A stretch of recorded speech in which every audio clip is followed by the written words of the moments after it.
Интересная тема. Вот такая штука, которая ставится в машину на 4 симки. И вот с чем я в области постоянно сталкиваюсь, везде какие-то дыры. Вот я еду со своим телефоном, то берет, то не берет.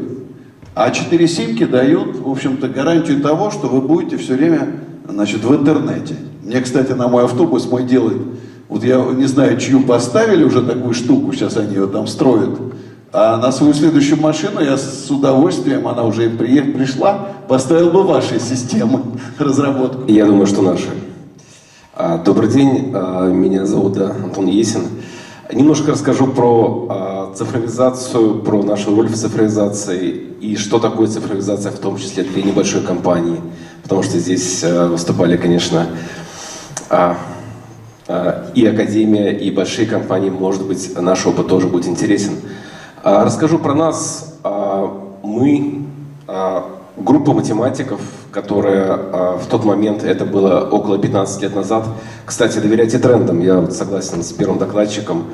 15 лет назад мне говорили, что еще мой тогдашний руководитель, маркетолог, футуролог, говорил, что Wi-Fi будет трендом на ближайшие 20 лет. Я в тот момент еще был инженером. Для меня Wi-Fi был понятен, я думал, в принципе, понятная технология, как она может дальше развиваться. И не думал, что через 15 лет компания, которую мы шуточно назвали «Мир Wi-Fi», достигнет оборотов в миллиард со стартапа. Так вот, немножко про нас, про то, что мы хотели сделать, что мы хотели получить и как мы боремся с цифровизацией.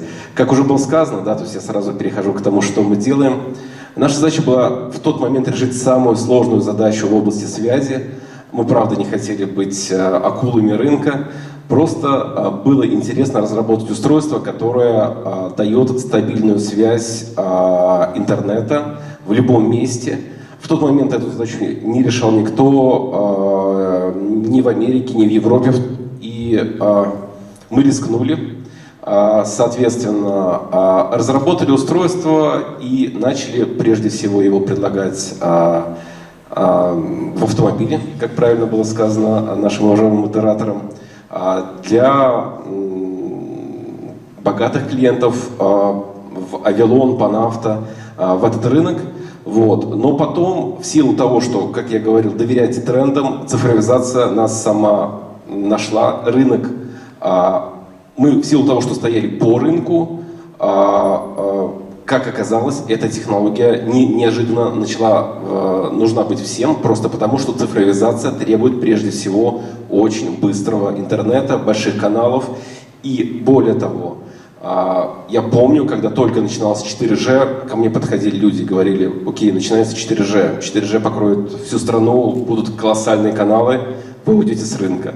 То же самое мне сейчас говорят, когда 5G сети появляются. Цифровизация, она идет, и она требует все больших и больших мощностей, а значит, все больше и больше каналов нужны. Более того, я немножко поговорю про сотовых операторов. Это интересная тема, которую меня просили затронуть здесь.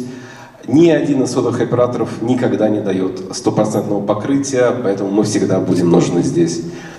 Так вот, по поводу того, где мы работаем, и того, где нужна модернизация на цифровизация на транспорте.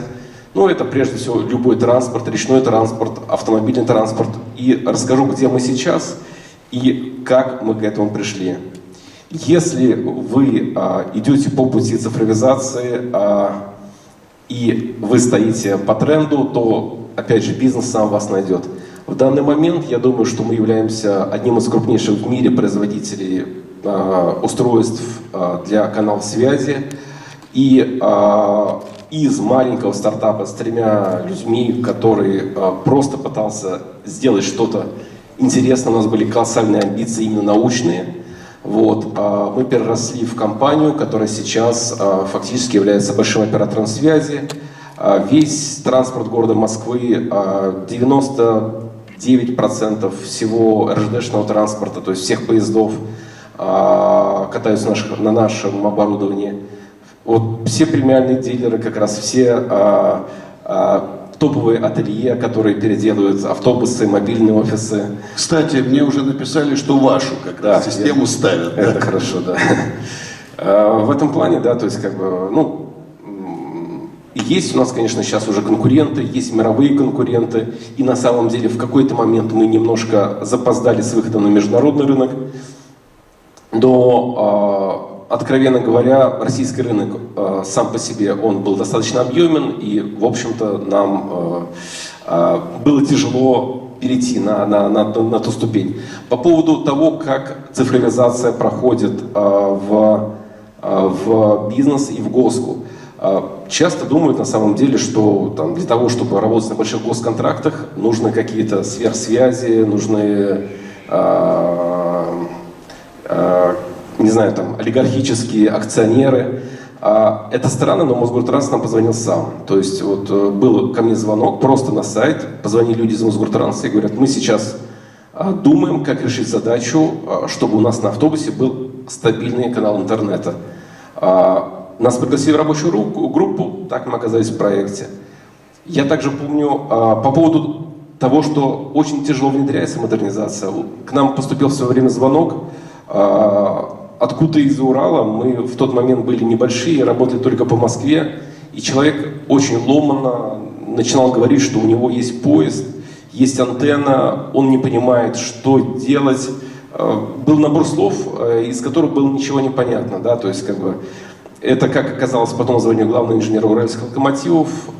Сейчас это один из наших больших клиентов, все ласточки катаются с нашим оборудованием, причем мы уже ставим их на заводе. Но именно вот людям, да, там, которые понимают про рельсы, про телеги, про сиденья, цифровизация, конечно, дается сложно, и откликнуться на их просьбы о том, что как раз нужна именно цифровизация, зачастую именно тем людям, которые занимаются цифровизацией, очень тяжело. Перевести с языка обычных людей на цифровой тоже бывает сложно. Вот. Соответственно, сейчас в данный момент, да, то есть как бы мы производим это оборудование, но вторым шагом, к которому мы пришли, помимо того, что это очень сложная задача сделать надежный канал на транспорте, мы пришли к тому, что кто-то должен это обслуживать, потому что зачастую операторы связи, естественно, мы все полагаемся на операторов связи, это МТС, Билайн, Мегафон, не совсем корректно себя ведут, далеко не всегда тарифы, которые они предлагают нашим клиентам, они соответствуют тому, что клиенты ожидают. Вот. И в частности, да, то есть как бы, ну это, да, это прошу прощения, то, где мы сейчас, да, то есть на российском рынке я про это рассказывал. Так вот, по поводу быстро расскажу, цифровизация для нас, потому что мне сказали, нужно быть кратким. Мы сами, как компания, приходим к цифровизации себя самих. Как я рассказывал, да, то есть наши устройства, они дают интернет через сим-карты. Но зачастую операторы связи не могут гарантировать даже того качества тарифов, которые есть. И как следствие нам нужно было создавать целый штат сотрудников, которые сидят и постоянно мониторят устройства, чтобы сим-карты не отваливались, чтобы у них не кончались лимиты.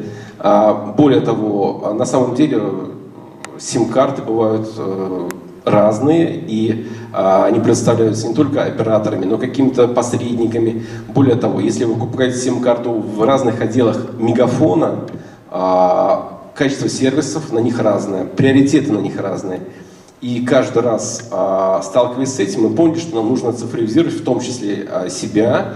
Мы создали систему, которая, прошу прощения, которая позволяет постоянно в реальном времени мониторить сим-карты и, во-первых, давать рекомендации нашим клиентам. Вот я так понимаю, что в автомобиле нашего уважаемого модератора либо его сим-карта, либо наша сим-карта стоит, но это неизвестно. Если его сим-карта, то мы Система может давать рекомендации нашим клиентам по поводу того, что оператор вас обманывает. На ваших сим-картах на самом деле тариф не такой, как вам сказали. Поговорите с оператором. Также наша система может предсказывать отключение сим-карт, предсказывать выбор трафика, потому что многие клиенты используют определенные пулы трафика. Это нам позволило, во-первых, колоссально сократить количество людей в наших колл-центрах на службе техподдержки.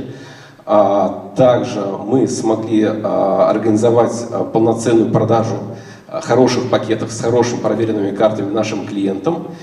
И, очевидно, увеличение удовлетворенности наших клиентов. Чем меньше наше устройство, чем меньше наши клиенты нам звонят с какими-то проблемами, тем больше у нас, соответственно, продаж. И эта система позволит нам повысить продажи где-то примерно на 15%.